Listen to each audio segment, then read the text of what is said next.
Hero. ನಮಸ್ಕಾರ. ಶ್ರೀ ಗುರುಭ್ಯೋ ನಮಃ. ಕೃಷ್ಣಾಯ ಯಾದವೇಂದ್ರಾಯ ಜ್ಞಾನಮುದ್ರಾಯ ಯೋಗಿನೇ ನಾಥಾಯ ರುಕ್ಮಿಣೀಶಾಯ ನಮೋ ವೇದಾಂತ ವೇದ್ಯನೇ.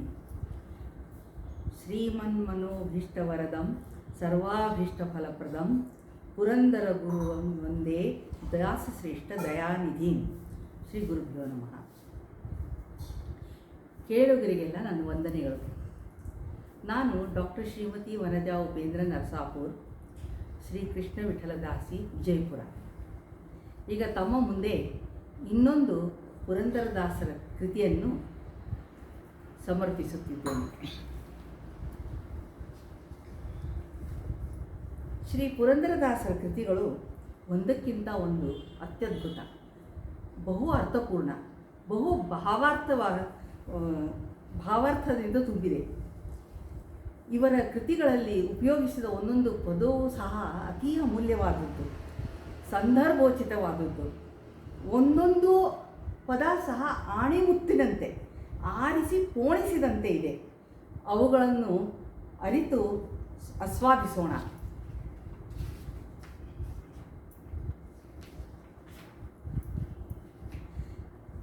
ಶ್ರೀ ಪುರಂದರದಾಸರಿಂದ ರಚಿತವಾದ ಅನೇಕ ಅರ್ಥಗರ್ಭಿತ ಕೃತಿಗಳಲ್ಲಿ ಒಂದಾದ ಲೊಳಲೊಟ್ಟೆ ಎಂಬ ಹಾಡು.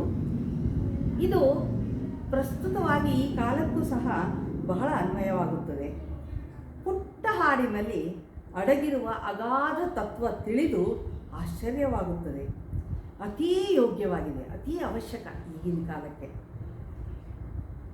ಹಾಗೆ ಎಲ್ಲದರ ಜೊತೆ ಆಗುವ ನಮಗೆ ಒಂದು ಬಾಂಧವ್ಯ, ಒಂದು ಪ್ರೀತಿ, ಈ ಸಂಬಂಧ, ಈ ವಸ್ತುಗಳ ಜೊತೆಗೆ ಆಗುವ ಒಂದೊಂದು ವಸ್ತುಗಳನ್ನು ವಿವರಿಸಿದ್ದಾರೆ. ಆದರೂ ಇದೆಲ್ಲ ಎಷ್ಟು ಅಸಾರ, ನೀರಸ ಎಂದು ತಿಳಿದು ತ್ಯಜಿಸುವ ಪ್ರಯತ್ನ ಮಾಡಬೇಕು ಎಂದು ಬೋಧಿಸಿದ್ದಾರೆ. ಅದರ ಮೇಲಿನ ಮೋಹ ಬಿಡಬೇಕು ಅಂತ ಹೇಳ್ತಾ ಇದ್ದಾರೆ. ಹೇಗೆ ಅಂದರೆ, ಈಗ ಉದಾಹರಣೆಗೆ ಹೇಳಬೇಕಂದ್ರೆ, ತಂದೆ ಮಾಡಿಟ್ಟ ಆಸ್ತಿಯನ್ನು ಮಕ್ಕಳು ಅನುಭವಿಸುತ್ತಾರೆ ಹೊರತು ಸಂತೋಷ ಪಡ್ತಾರೆ, ಇಲ್ಲ ಅಂತಲ್ಲ. ಮತ್ತೆ ಅವರ ಭಾವನೆ ಹೇಗೆ ಅಂದರೆ, ನಮ್ಮಪ್ಪ ಇನ್ನಷ್ಟು ಆಸ್ತಿ ಮಾಡಿದ್ರೆ ಆಗ್ತಿತ್ತೋ ಏನೋ, ಸ್ವಲ್ಪನೇ ಮಾಡಿಟ್ಟಿದ್ದಾರೆ, ಎಷ್ಟೇ ಮಾಡಿಡಿ, ಇಷ್ಟೇ ಮಾಡಿದಾರಲ್ಲ ಅಂತಾರೆ. ಮುಂದೆ ಅಪ್ಪನ ಹೆಸರು ಕೂಡ ಮೊಮ್ಮಕ್ಕಳಿಗೆ ನೆನಪಿರೋದಿಲ್ಲ, ಆ ಉಪಕಾರ ಸಹ ಮರೆತು ಬಿಡುತ್ತಾರೆ. ಅದಕ್ಕೆ ಆದಷ್ಟು ನಾವು ಜೀವನದಲ್ಲಿ ಇದ್ದೂ ಇಲ್ಲದಂತೆ ಇರಬೇಕು. ನಾವು ಮಾಡುವ, ಉಪಯೋಗಿಸುವ ಪ್ರತಿಯೊಂದು ವಸ್ತುಗಳ ಮೇಲಿನ ಮೋಹ ಬಿಡಬೇಕು. ಹೇಳ್ತಾರಲ್ಲ, ಡಿಟ್ಯಾಚ್ಮೆಂಟ್ ಇನ್ ಅಟ್ಯಾಚ್ಮೆಂಟ್ ಅಂತ, ಆ ಥರ ನಾವು ಜೀವನವನ್ನು ಸ್ವಾಗತಿಸಬೇಕು. ನಮ್ಮ ಸ್ವಭಾವದಲ್ಲಿರುವ ಅಹಂ, ಮಮತೆ ನೀಗಿಕೊಳ್ಳಬೇಕು.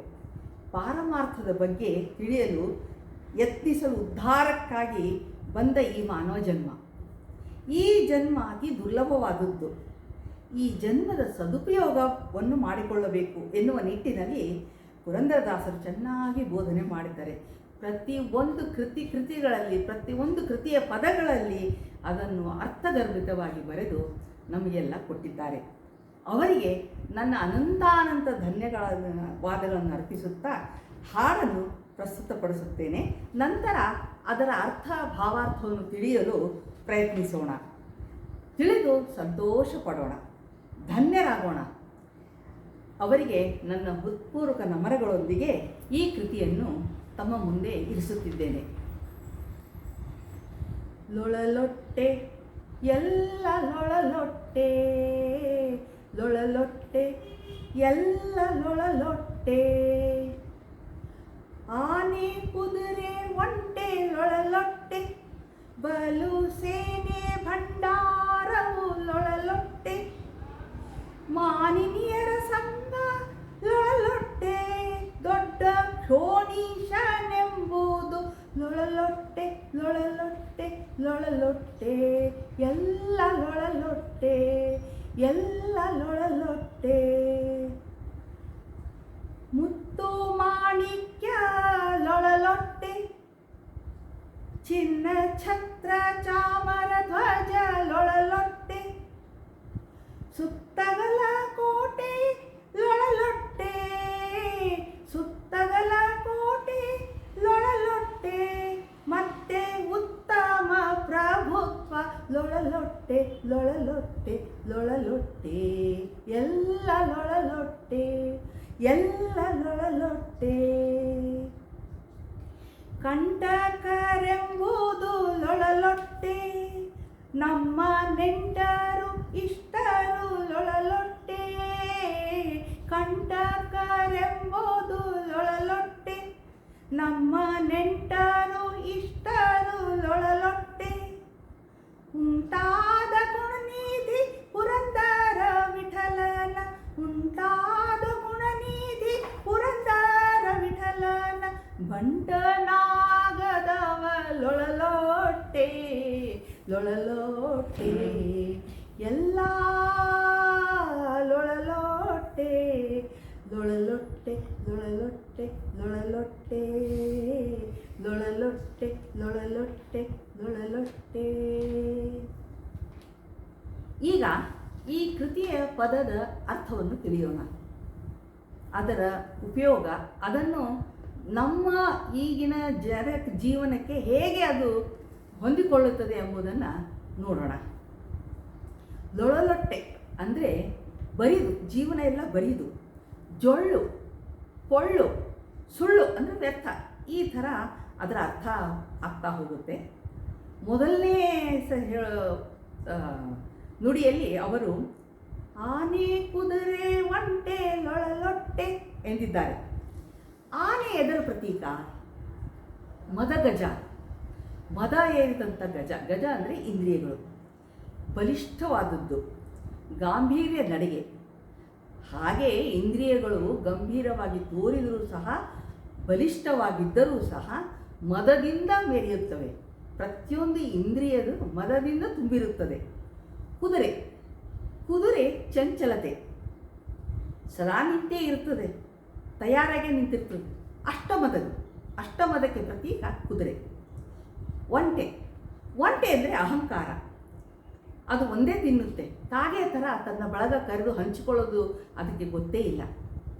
ಈ ಒಂಟೆ ಏನು ಮಾಡುತ್ತೆ ಅಂದರೆ ನೆಗ್ಗಿಲ ಮುಳ್ಳು ಅಂತ ಇರುತ್ತೆ, ನೆಗ್ಗಿಲ ಮುಳ್ಳು ತಿನ್ನುತ್ತೆ. ಉದ್ದ ಕತ್ತು ಚಾಚಿ ಅಹಂಕಾರದಿಂದ ಬೀಗಿ ಯಾವತ್ತೂ ನೇರವಾಗೇ ಇರುತ್ತೆ ಅದರ ಕುತ್ತಿಗೆ. ಈ ನೆಗ್ಗಿಲ ಮುಳ್ಳು ತಿನ್ನೋದ್ರಿಂದ ಆ ಮುಳ್ಳು ನಾಲಿಗೆಗೆ ಹತ್ತಿ ರಕ್ತ ಬರುತ್ತೆ. ಆ ರಕ್ತದ ಹಾಗೇ ತಿಂತಾ ಇರುತ್ತೆ, ಮುಳ್ಳೆ ತಿಂತಾ ಇರುತ್ತೆ. ಆ ರಕ್ತದ ರುಚಿ ತಗೊಂಡು ಓಹೋ ನೆಗ್ಗಿಲ ಮುಳ್ಳೆ ಚೆನ್ನಾಗಿದೆಯಪ್ಪ ಅಂತ ಅದನ್ನೇ ಸವಿತಾ ಇರ್ತದೆ. ಅದು ಅದರ ಸ್ವಭಾವ.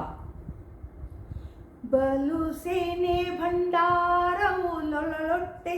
ಬಲು ಅಂದರೆ ಬಹಳ, ಸೇನೆ ಭಂಡಾರ. ಸೇನೆ ಅಂದರೆ ನಮಗೆ ಯಾರು ತುಂಬ ಸಪೋರ್ಟ್ ಮಾಡ್ತಾ ಇರ್ತಾರೆ, ನಮಗೆ ಹಿಂದೆ ಮುಂದೆ ಜನ ಎಸ್ ಅಂತ ತಿರುಗ್ತಿರ್ತಾರೆ, ನಾವು ಹೇಳಿದ್ದಕ್ಕೆಲ್ಲಾನು ಅನುಮೋದನೆ ಕೊಡ್ತಿರ್ತಾರೆ. ಇದು ನಮ್ಮ ಸೇನೆ.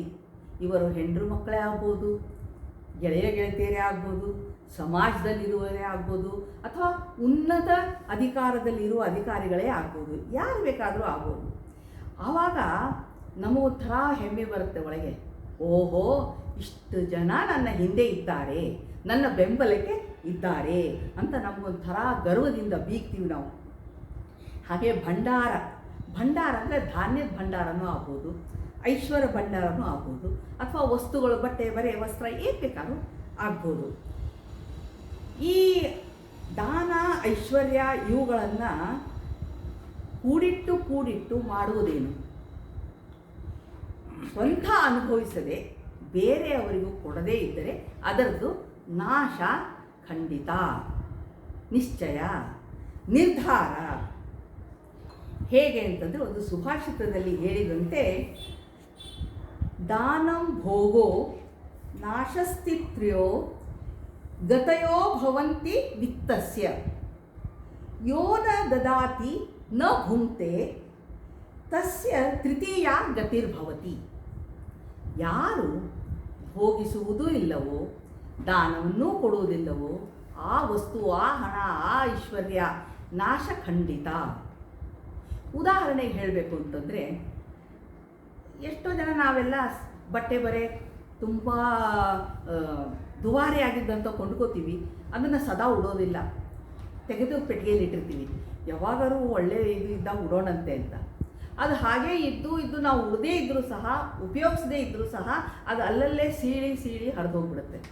ಹಾಗೆ ಹಣ ಸಹ, ಹಣ ನಾವು ಭೋಗಿಸಲಿಲ್ಲ, ದಾನನೂ ಕೊಡಲಿಲ್ಲ ಅಂದರೆ ಅದಕ್ಕೆ ತೃತೀಯ ಗತಿ ಯಾವುದು? ಗತಿರ್ಭವತಿ, ನಾಶನೇ ಹಣಕ್ಕೆ. ನಾವು ತಿನ್ನಬೇಕು, ಅನುಭವಿಸ್ಬೇಕು, ಗಳಿಸಿದ್ದಿರುತ್ತೆ, ಅನುಭವಿಸ್ಬೇಕು, ಅದರ ಸುಖ ಪಡಿಬೇಕು. ಜನರಿಗೂ ಕೂಡ ನಮ್ಮ ಅವಶ್ಯ ಇದ್ದಷ್ಟು ನಾವು ಅನುಭವಿಸ್ಬೇಕು, ಎಲ್ಲನೂ ತಿನ್ನಬೇಕು ಅಂತಿಲ್ಲ, ಅವಶ್ಯ ಇದ್ದಷ್ಟು ಅನುಭವಿಸ್ಬೇಕು. ಆಮೇಲೆ ಜನರಿಗೆ ಯಾರಿಗೆ ನೀಡಿ ಇರ್ತಾರೆ, ಬೇಕಾಗಿರ್ತದೆ, ಅವ್ರಿಗೆ ನಾವು ಒಂದು ದಾನವಾಗಿ ಕೊಡಬೇಕು. ಎರಡೂ ಮಾಡಲಿಲ್ಲ ಅಂತಂದರೆ ನಾಶವಾಗಿ ಹೋಗ್ಬಿಡ್ತದೆ. ಮಾನಿನಿಯರ ಸಂಘ ಲೊಳಲೊಟ್ಟೆ ಅಂದರೆ ಮಾನಿನಿಯರು ಅಂತಂದರೆ ಇಲ್ಲಿ ಎರಡು ತಗೋಬೋದು. ಒಂದು ಹೆಣ್ಣು ಅಂತಲೂ ಹಿಡಿಬೋದು ಅರ್ಥ, ಇನ್ನೊಂದು ಚಂಚಲತೆ, ಚಂಚಲ ಬುದ್ಧಿಯೂ ಸಹ ಸ್ತ್ರೀ ಅಂತಲೇ ಅಂತಾರೆ, ಮಾನಿನಿ ಅಂತಲೇ ಅಂತಿರ್ತಾರೆ. ಈ ಸಮಾಜದಲ್ಲಿ, ಜಗತ್ತಿನಲ್ಲಿ ಅನೇಕ ಜನ ಹೆಣ್ಣುಗಳ ಮಕ್ಕಳನ್ನು ಆಕರ್ಷಿಸಲು, ಮೆಚ್ಚಿಸಲು ಎಷ್ಟು ಪ್ರಯತ್ನ ಪಡ್ತಾರೆ, ಎಷ್ಟು ಹವಣಿಸ್ತಾರೆ. ಅವರ ಅಂಗಸಂಗದಲ್ಲಿ ನಾವು ಹುಟ್ಟಿ ಬಂದ ಜೀವನದ ಧ್ಯೇಯವನ್ನೇ ಮರೆತು ಬಿಡ್ತಾರೆ. ಎದಕ್ಕೆ ಬಂದಿದ್ದೀವಿ ನಾವು ಅನ್ನೋದನ್ನೇ ಮರೆತು ಬಿಡ್ತಾರೆ.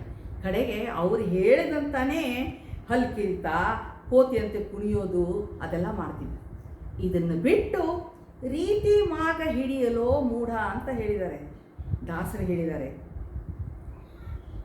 ದೊಡ್ಡ ಕ್ಷೋಣೀಶ ಲೊಳಲೊಟ್ಟೆ, ಕ್ಷೋಣೀಶ ಅಂದರೆ ಭೂಮಿ, ಭೂಮಿ ಆಸ್ತಿ ತಗೋರಿ ಅಥವಾ ಮನೆ ತಗೋರಿ ಅಥವಾ ಸೈಟ್ ತಗೋರಿ, ಏನು ಬೇಕಾದ್ರೆ ತಗೋರಿ, ಅದು ಈಶ. ಕ್ಷೋಣಿ ಅಂದರೆ ಭೂಮಿ, ಅದ್ರ ಒಡೆಯ. ಇದನ್ನು 30-40 ಸೈಟಿಗೆ ಅಣ್ಣ ತಮ್ಮ ಜಗಳ ಆಡ್ತಿರ್ತಾರೆ.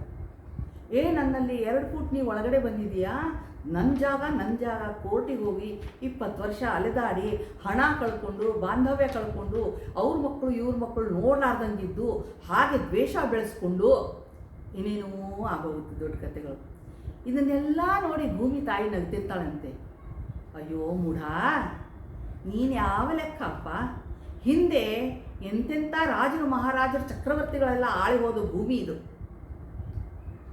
ಪುರೂರವ, ಮಾಂಧಾತ, ಅಂಬರೀಷ, ಶರಿಯಾತಿ, ಯಯಾತಿ, ನಹುಷ, ಎಷ್ಟೆಲ್ಲ ಇನ್ನೂ ಮುಂತಾದವರು ಅನೇಕ ಜನರಿದ್ದಾರೆ. ಅಂಬರೀಷ, ತುಂಬ ಜನ ಇದ್ದಾರೆ. ಎಲ್ಲರೂ ಆಳು ಹೋದರು, ಯಾರ ಹಿಂದೆನೂ ಈ ಭೂಮಿ ಹೋಗಲಿಲ್ಲಪ್ಪ. ನೀನೊಂದು ಸಣ್ಣ ಜಾಗಕ್ಕೋಸ್ಕರ ಇಷ್ಟು ಬಡದಾಡಿದ, ಇರೋ ತನಕ ನಂದು ಅದು ದ್ವೇಷ ಕಟ್ಕೊಂಡು ಹೋಗ್ತೀಯಲ್ಲಪ್ಪ, ನಿನ್ನ ಹಿಂದೆ ಬರುತ್ತೆ ಅಂತ ತಿಳ್ಕೊಂಡಿದ್ಯಾ? ಸಾಧ್ಯನೇ ಇಲ್ಲ ಅಂತ ನಗದಾಳಂತವು. ಮುತ್ತು, ಎರಡನೇ ನುಡಿಯಲ್ಲಿ ಹೇಳ್ತಾರೆ, ಮುತ್ತು ಮಾಣಿಕ್ಯ ಲೊಳಲೊಟ್ಟೆ ಅಂದರೆ ಈ ಕೆಲವರಲ್ಲ, ತುಂಬ ಜನನೇ ನಂಬಿಕೆ ಇದೆ ಅವ್ರದ್ದು. ಈ ಮುತ್ತು, ಮಾಣಿಕ್ಯ, ವಜ್ರ, ಪಚ್ಚೆ, ನೀಲ ಇವನ್ನೇನೋ ನಮ್ಮ ರಾಶಿ ಇದ್ದಿದೆ, ಈ ರಾಶಿಗೆ ನಾವು ಈ ಹರಳು ಹಾಕ್ಕೊಂಡ್ರೆ ನಮ್ಮದೆಲ್ಲ ಕಂಟಕಗಳು ಹೋಗ್ತವೆ, ನಾವು ಸುಖವಾಗಿರ್ತೀವಿ ಅಂತ ಎಷ್ಟೋ ಜನ 10 ಬೆಟ್ಟಿಗೂ 10 ಬೆರಳು ಉಂಗುರ ಹಾಕ್ಕೊಂಡ್ಬಿಟ್ಟಿರ್ತಾರೆ. ಏನೇನೋ ರಾಶಿ, ಕುಶರಾಗ ಇರ್ತದೆ, ನೀಲ ಇರ್ತದೆ, ಬರಕತ ಇರ್ತದೆ, ಯಾವುದೋ ಇರ್ತದೆ. ಕೊನೆಗೆ ಒಬ್ಬೊಬ್ರು ಏನು ಮಾಡ್ತಾರೆ, ಜಾಣತನದಿಂದ ಎಲ್ಲ ಸೇರಿಸಿ ಒಂದು ನವರತ್ನದ ಉಂಗುರ ಅಂತ ಹಾಕೋತಾರೆ. ಅಂದರೆ ಅದರಲ್ಲಿ ಯಾವ್ದು ಎಫೆಕ್ಟ್ ಆಗ್ತದೆ ಆಗಲಿ ಅಂತ ಹಾಗೂ ಯೋಚನೆ ಮಾಡೋರು ಇರ್ತಾರೆ. ಇದು ಒಂದು ಸ್ತರದ ತನಕ ಸರಿ, ಆದರೆ ಇದೇ ನಮ್ಮದೆಲ್ಲ ಕಂಟಕ ದೂರ ಮಾಡಲ್ಲ. ಹೇಗೆ ಒಂದು ಉದಾಹರಣೆ ಹೇಳಬೇಕು ಅಂತಂದರೆ, ನಮಗೆ ಈ ಹರಳುಗಳೆಲ್ಲ ಏನು ಹಾಕ್ಕೋತೀವಲ್ಲ, ಅದನ್ನು ನಂಬಿಕೊಂಡು ನಮ್ಮ ಜೀವನ ಸಾಗಿಸಿದ್ರೆ ಜೀವನ ನಡೆಯಲ್ಲ. ನಮ್ಮ ಪ್ರಯತ್ನ ಬೇಕು, ದೈವೇಚ್ಛೆ ಬೇಕು, ಆಮೇಲೆ ಸಮಯ ಬರಬೇಕು, ಆವಾಗಲೇ ಆಗುವುದೆಲ್ಲ ಆಗುತ್ತದೆ. ಹೊರತು ಅದಕ್ಕೆ ಸಮಯಕ್ಕೆ ಮುಂಚೆ ಭಾಗ್ಯಕ್ಕಿಂತ ಜಾಸ್ತಿ ನಾವೇನೂ ಪಡೀಲಿಕ್ಕೆ ಸಾಧ್ಯ ಇಲ್ಲ. ಆದರೂ ನಂಬಿಕೆ ಇರ್ತದೆ, ನಂಬಿಕೆ ಮಾಡಲಿಕ್ಕೆ ಬೇಡ ಅನ್ನಲ್ಲ, ಯಾವುದೇ ಅತಿರೇಕ ಆಗಬಾರ್ದು ಅಂತ ದಾಸರು ಹೇಳ್ತಾರೆ. ಚಿನ್ನ ಛತ್ರ ಚಾಮರ ಧ್ವಜ ಲೊಳಲೊಟ್ಟೆ, ಚಿನ್ನ ಅಂದರೆ ಆ ಹಳದಿ ಬಣ್ಣ ನೋಡಿದ್ರೆ ಜನರಿಗೆಲ್ಲ ಸ್ಪೃಹೆನೇ ತಪ್ಪೋಗುತ್ತೆ, ಹುಚ್ಚಿಡಿದು ಬಿಡ್ತದೆ. ಚಿನ್ನ ಅಂತಂದ್ಬಿಟ್ಟು ಅದು ಹೊಳೆಯೋದು, ಥಳಕು ಬೆಳಕಿಂದು ನೋಡಿ ಎಲ್ಲರೂ ಮೋಹ ಆಗುತ್ತೆ. ಚಿನ್ನ ಅಂತಾರೆ. ಈ ಸಂಸಾರ ಸಹನೂ ಈ ಚಿನ್ನದ ಥರನೇ, ತಳಕು ಬೆಳಕಿನ ಸಂಸಾರ ಇದು. ಇದನ್ನು ವೈಭವೀಕರಣ ಮಾಡಬೇಡ್ರಿ ಅಂತ ಹೇಳ್ತಾರೆ ದಾಸರು. ಹೇಗೆ? ಛತ್ರ ಚಾಮರ ಧ್ವಜ ಅಂದರೆ ಈ ಸಂಸಾರದಲ್ಲಿ ದೊಡ್ಡಸ್ತನ ಮಾಡಬೇಡ್ರಿ, ತೋರಿಕೆ ಬೂಟಾಟಿಕೆ ಅಂತಾರಲ್ಲ, ತೋರಿಕೆ ಬೂಟಾಟಿಕೆ ಮಾಡಬೇಡಿ, ಈ ಆಡಂಬರದ ಸಂಸಾರನ ಮಾಡಬೇಡಿ, ಪ್ರತಿಷ್ಠೆಗೋಸ್ಕರ ನಿಮ್ಮ ಸುಖ ಸಂತೋಷ ನಿಮ್ಮ ಒಂದು ಬಾಂಧವ್ಯನ ಹಾಳು ಮಾಡ್ಕೋಬೇಡಿ ಅಂತ ಹೇಳ್ತಾರೆ ಅವರು. ಈಗ ಕೆಲವರು ಇರ್ತಾರೆ, ಹೊಟ್ಟೆಗೆ ಹಿಟ್ಟಿಲ್ಲ ಅಂದರೆ ಜುಟ್ಟಿಗೆ ಮಲ್ಲಿಗೆ ಹೂ ಅಂತಾರಲ್ಲ, ಆ ಥರ ಕೆಲವರು ಸಾಲ ಮಾಡಿ ತುಪ್ಪ ಕುಡಿಯೋರು ಇರ್ತಾರೆ. ಆ ಥರ ಮಾಡಿಕೊಂಡು ನೀವು ದೊಡ್ಡ ದುರಂತಕ್ಕೆ ಒಳಗಾಗಬೇಡಿ ಅಂತ ಹೇಳ್ತಾರೆ. ಸುತ್ತಗಲ ಕೋಟೆ ಲೊಳಲೊಟ್ಟೆ. ಸುತ್ತಗಲ ಕೋಟೆ ಅಂದರೆ ನಾವು ನಮಗೆ ಅರಿವಿದ್ದೋ ಅರಿವಿರ್ಲಾರ್ದ ಹಾಗೇನೋ ನಮ್ಮದು ಒಂದು ಪರಿಧಿ ಒಳಗೆ ಒಂದು ಅಂತಸ್ತಿನ ಪರದೆ, ಸ್ಟ್ಯಾಂಡರ್ಡ್ ಅಂತಾರಲ್ಲ ಹಾಗೆ ಅಂತಸ್ತಿನ ಪರದೆ ಕಟ್ಕೊಂಡ್ಬಿಡ್ತೀವಿ. ಹೀಗೆ ಆಗಬೇಕು, ಹಾಗೇ ಇರಬೇಕು, ನಾ ಇದನ್ನೇ ತಿನ್ನಬೇಕು, ನಾ ಇಲ್ಲಿಗೆ ಓಡಾಡಬೇಕು, ನಾ ಕಾರಲ್ಲೇ ಹೋಗಬೇಕು, ಹೀಗೆ ಇರಬೇಕು, ಆ ಕಾರಲ್ಲೂ ಮತ್ತೆ ಸ್ಟ್ಯಾಂಡರ್ಡ್ಗಳು ಹೀಗೆ ಇರಬೇಕು. ಹೀಗೆಲ್ಲ ದುರಾಗ್ರಹ ಪೀಡಿತರಿರ್ತಾರೆ. ಹಾಗೆ ಮತ್ತೆ ಉತ್ತಮ ಪ್ರಭುತ್ವ ಲೊಳಲೊಟ್ಟೆ ಅಂದರೆ ಉತ್ತಮ ಪ್ರಭುತ್ವ ಅಂದರೆ ಒಡೆತನ. ನಮ್ಮ ಹೆಣ್ಣು ಮಕ್ಕಳು ಹಣ ಕಾಸು ಏನಿದೆ ಅದು ಸಮಾಜದಲ್ಲಿ ಒಡೆತನ ತೋರಿಸೋದು, ಒಬ್ಬರ ಮೇಲೆ ಇವ್ರು ನನ್ನ ಆಳ್ಕೆಯಲ್ಲಿದ್ದಾರೆ, ಇವ್ರು ನಾ ಹೇಳ್ದಂಗೆ ಕೇಳ್ತಾರೆ, ಇವರೆಲ್ಲರೂ ನಾ ಹೇಳ್ದಂಗೆ ಕೇಳಬೇಕು ಅಂತ ಹೀಗೆ ಅವರು ಭ್ರಮೆ ಒಳಗೆ ಜೀವನ ಸಾಗಿಸ್ತಿರ್ತಾರೆ. ಈಗ ಕಡೆ ನುಡಿಯಲ್ಲಿ ಹೇಳ್ತಾರೆ, ಕಂಟಕರೆಂಬುದು ಲೊಳಲೊಟ್ಟೆ. ಕಂಟಕರು ಅಂದರೆ ನಮ್ಮ ಹಾದಿಗೆ ಅಡ್ಡ ಆಗೋರು, ಮುಳ್ಳಾಗೋರು.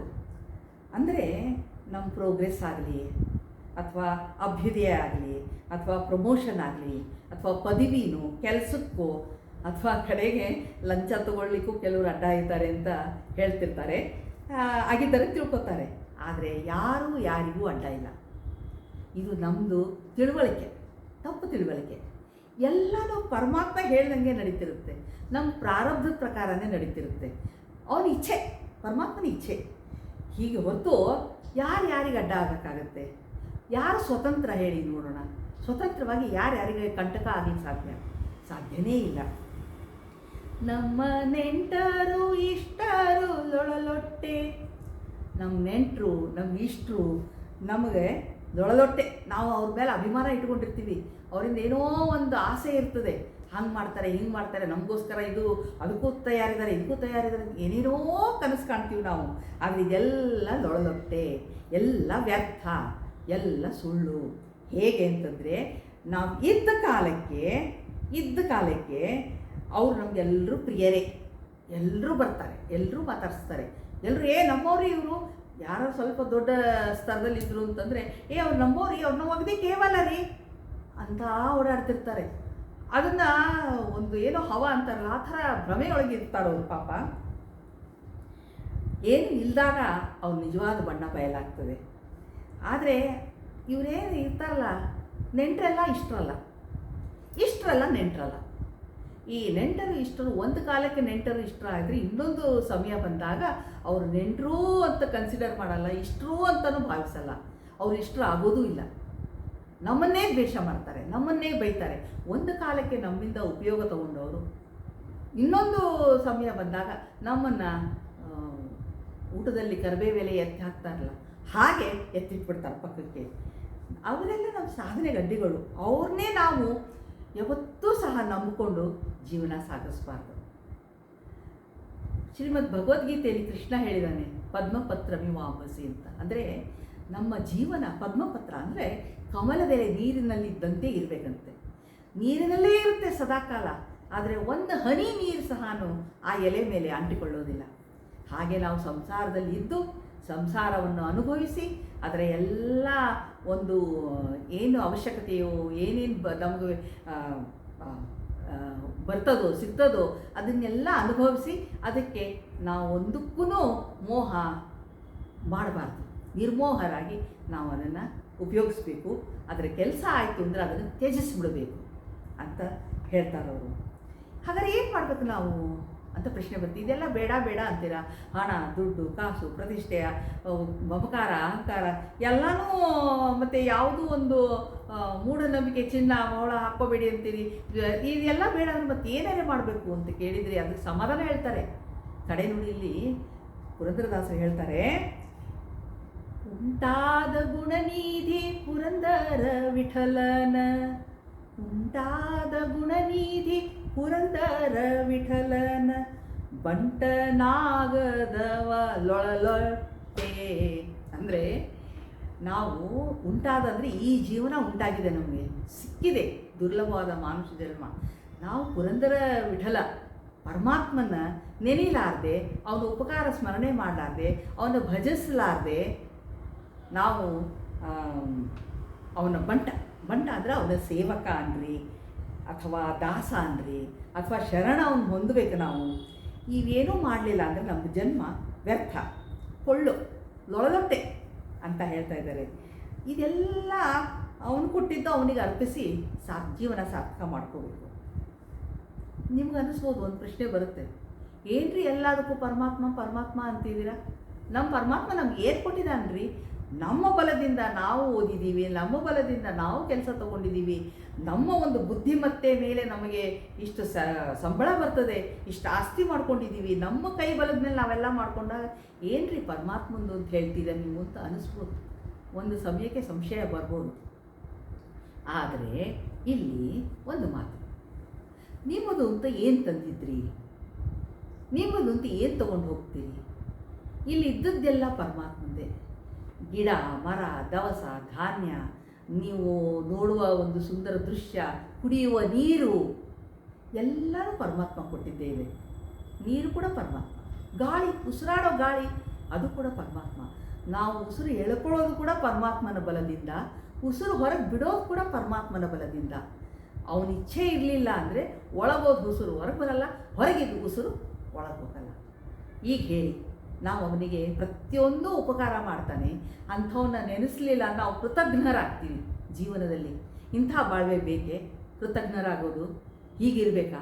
ಅವರು ಶ್ರೀ ಪುರಂದರದಾಸರು ನಮ್ಗೆ ತೋರಿಸಿದ್ದಾರೆ, ಇದರ ಮೋಹ ಕಡಿಮೆ ಮಾಡ್ಕೋರಿ, ನೀವು ಎಷ್ಟು ಅವಶ್ಯಕ ಅಷ್ಟೇ ಮಾಡ್ಕೋರಿ, ಉಳಿದದ್ದು ಭೋಗ ಮಾಡಿ, ದಾನ ಮಾಡಿ, ಏನಾರು ಮಾಡಿ, ಆದರೆ ಸಾರ್ಥಕ ಮಾಡ್ಕೊಳ್ಳಿ ಜೀವನ ಅಂತ ಇಷ್ಟೆಲ್ಲ ತಿಳಿ ಹೇಳಿ ಮಾಡಿದ್ದಾರೆ ಅವರು. ಯಾಕೆ ಅಂದರೆ ಇದು ಸ್ಥಿರವಲ್ಲ, ಸಂಸಾರ ಸ್ಥಿರವಲ್ಲ, ಮನುಷ್ಯ ಜನ್ಮ ಮತ್ತೆ ಬಾರದು, ಈ ಅವಕಾಶ ಸಿಗೋದಿಲ್ಲ. ಅದಕ್ಕೆ ಏನು ಮಾಡಬೇಕು ನಾವು ಅಂದರೆ ಇದ್ದದ್ರಲ್ಲಿಯೇ ಸಜ್ಜನ ಸಂಘ ಮಾಡಬೇಕು. ಸಜ್ಜನ ಸಂಘ, ನಾಮಸ್ಮರಣೆ ಬಹಳ ಬಹಳ ಮುಖ್ಯವಾದದ್ದು. ಇವು ಬಿಟ್ಟು ಅಶಾಶ್ವತವಾದಂಥ ವಸ್ತುಗಳ ಬೆನ್ನತ್ತಿ ಢೋಂಗಿತನದಿಂದ ಜೀವನ ನಡೆಸಿ, ಬರೀದು ಮಾಡಿಕೊಂಡು ಪೊಳ್ಳೆ ಜೀವನ ನಡೆಸಿ, ಜೊಳ್ಳ ಜೀವನದಲ್ಲೇ ಕಳೆದು ಸುಳ್ಳಾಗಿಸುವುದು ಯಾವ ಹಿರಿಮೆ ಗರಿಮೆ ಹೇಳಿ ನೋಡೋಣ. ಅದಕ್ಕೆ ಅವರು ಇಷ್ಟೆಲ್ಲ ಹೇಳ್ತಾ ಇದ್ದಾರೆ, ಪುರಂದರದಾಸರು ನಮಗೆ ತಿಳಿ ಹೇಳ್ತಾ ಇದ್ದಾರೆ. ಈಗ ಅದರದ್ದು ಸ್ವಲ್ಪ ಭಾವಾರ್ಥ ತಿಳಿಯೋಣ. ಇದು ಪದದ ಅರ್ಥ ಆಯಿತು, ಈಗ ಸ್ವಲ್ಪ ಭಾವಾರ್ಥ ತಿಳಿಯೋಣ, ಹಾಡಿನ ಭಾವಾರ್ಥ ಏನು.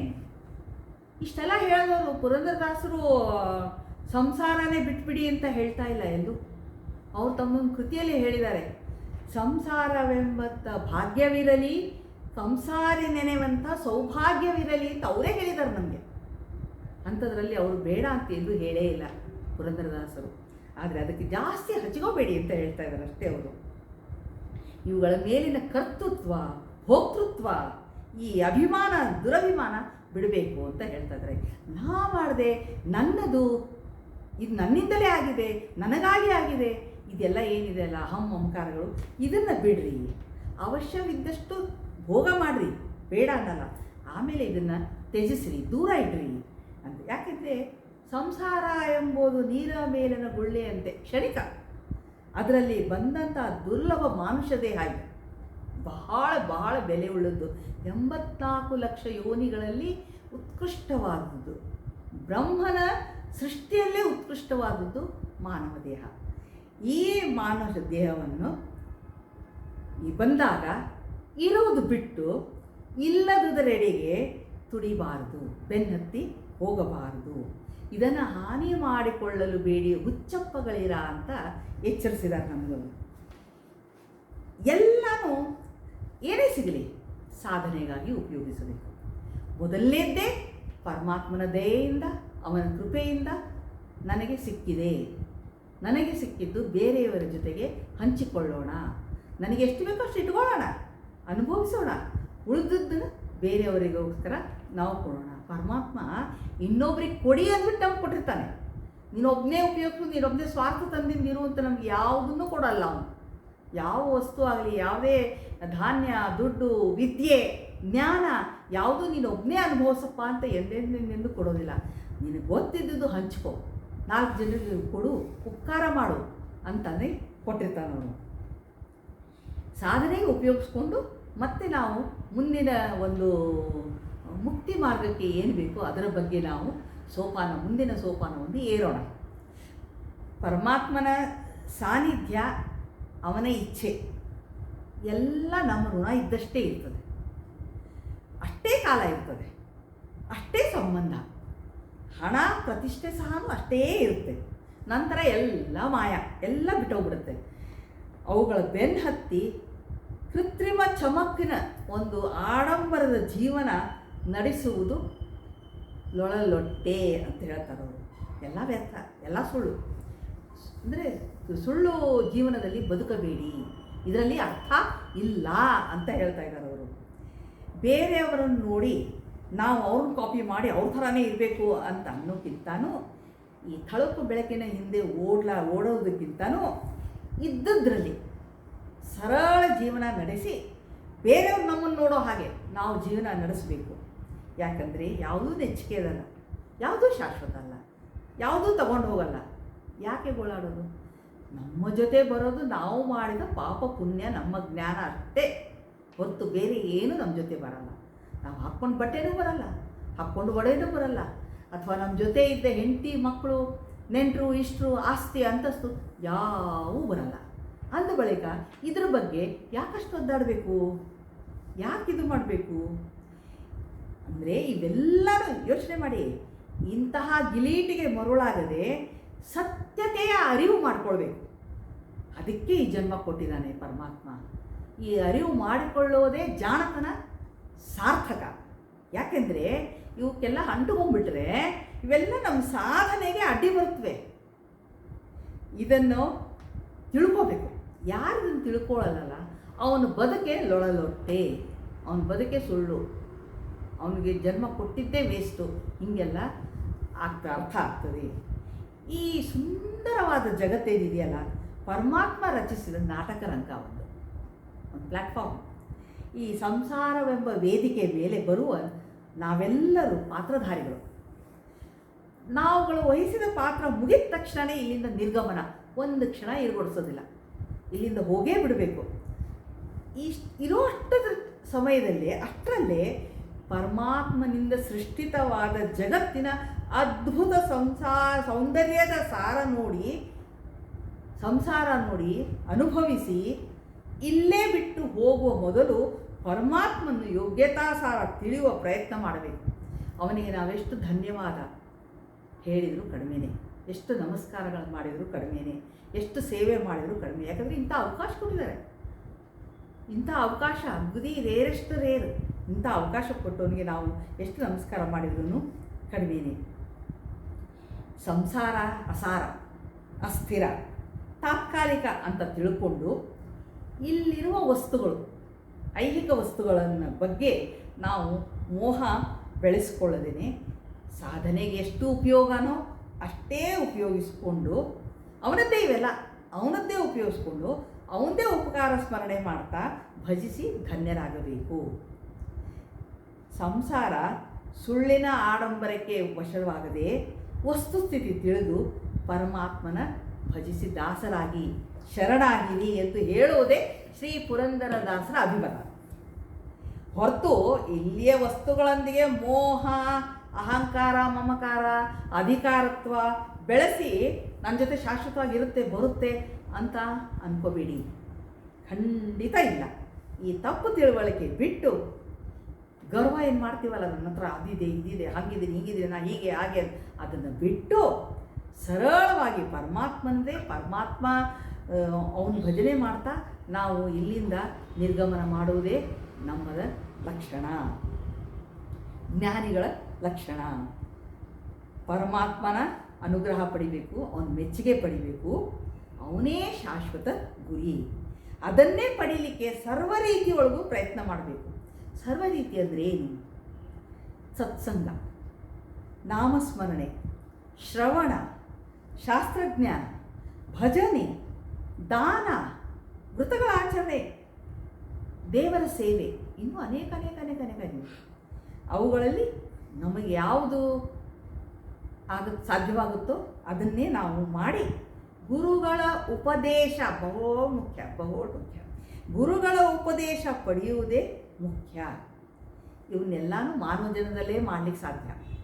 ಬೇರೆ ಯಾವ ಪ್ರಾಣಿ ಜನ್ಮ ಆಗಲಿ ಅಥವಾ ಗಿಡ ಮರ ಹುಟ್ಟಿದರೆ ಅದ್ರ ಜನ್ಮ ಆಗಲಿ ಮಾಡೋಕ್ಕೆ ಸಾಧ್ಯನಾ? ಇಲ್ಲ.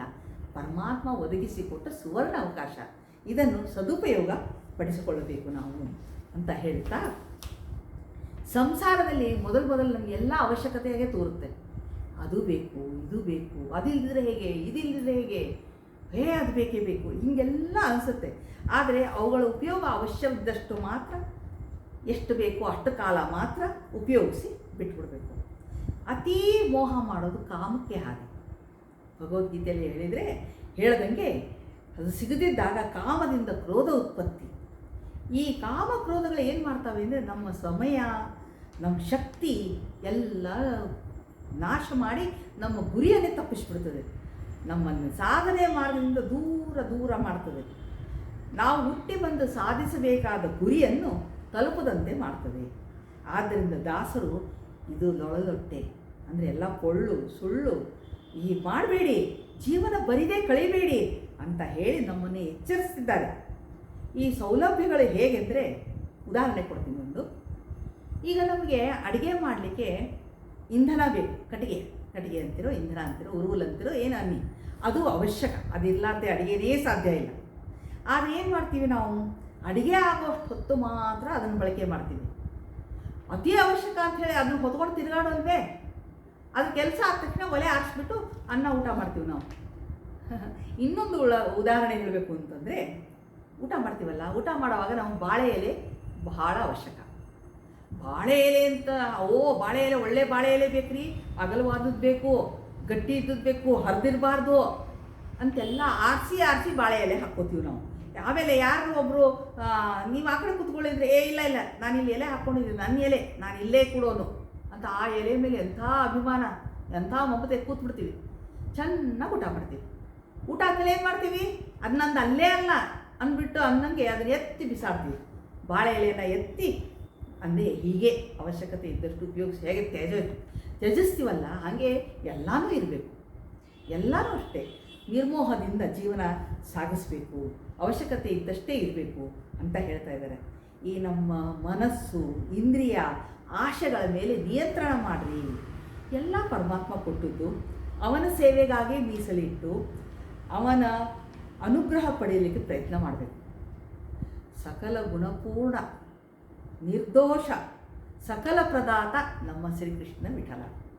ಅವನು ಎಲ್ಲರನ್ನೂ ಅನುಗ್ರಹಿಸಿ ಸನ್ಮಾರ್ಗದಲ್ಲಿ ನಡೆಸಲಿ ಅಂತ ಬೇಡ್ಕೊಳ್ತಾ ಇದ್ದೀನಿ. ಎಲ್ಲ ಶ್ರೋತೃಗಳಿಗೂ ನನ್ನ ವಂದನೆಗಳು. ಗುರುವಂತರ್ಗತ ಶ್ರೀ ಭಾರತೀರಮಣ ಮುಖ್ಯ ಪ್ರಾಣಾಂತರ್ಗತ ಶ್ರೀಕೃಷ್ಣ ವಿಠಲಾರ್ಪಣ ಬಂತು. ಶ್ರೀಕೃಷ್ಣ ವಿಠಲಾರ್ಪಣ ಮಸ್ತು. ಶ್ರೀಕೃಷ್ಣ ವಿಠಲಾರ್ಪಣ ಮಸ್ತು.